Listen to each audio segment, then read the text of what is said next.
यह कहानी एक छोटे से गांव की है जहां के लोग अपनी रोजमर्रा की जिंदगी में व्यस्त थे। लेकिन एक दिन गांव में एक अजीब घटना घटी।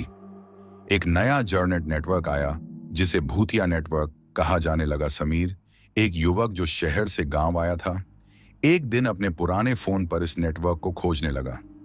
जब उसने इसे अपनी मोबाइल में कनेक्ट किया तो पहले तो कुछ भी अजीब नहीं हुआ, लेकिन रात के समय जैसे ही वह अपने फोन में कुछ देख रहा था, अचानक एक खौफनाक आवाज सुनाई दी। फोन की स्क्रीन पर एक धुंधला चेहरा दिखा जो धीरे धीरे और करीब आता चला गया। समीर डर के मारे फोन को फेंक देता है, लेकिन कुछ ही देर बाद वह महसूस करता है कि उसके कमरे में अजीब सी ठंडक बढ़ गई है। वह देखता है कि कमरे के कोने में एक पुरानी किताब गिर गई है और किताब के खुले पन्नों में कुछ अजीब लकीरें उभर आई हैं।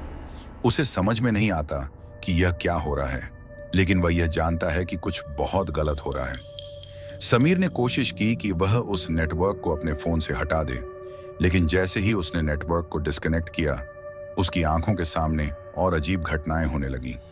उसे एक खौफनाक परछाई अपने कमरे में घूमती हुई दिखी और अचानक उसके फोन की स्क्रीन पर उस परछाई का चेहरा दिखाई दिया।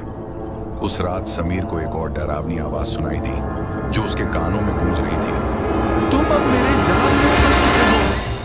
समीर समझ चुका था कि यह नेटवर्क सिर्फ एक डिजिटल जाल नहीं, बल्कि किसी भूतिया ताकत का हिस्सा था। वह किसी भी हालत में इस नेटवर्क से बाहर निकलने की कोशिश करता है, लेकिन हर बार वह और गहरे फंसा जाता है। समीर अब यह समझ चुका था कि वह अकेला नहीं था।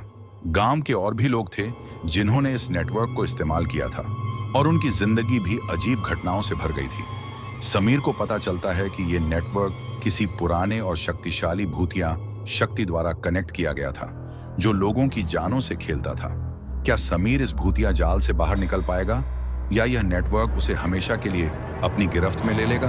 सच जानने के लिए आपको इस डरावनी कहानी को अंत तक सुनना होगा। यह लंबी कहानी एक खौफनाक जर्नेट नेटवर्क के इर्द गिर्द घूमती है और समीर की जिंदगी में आए भूतिया अनुभवों को दिखाती है।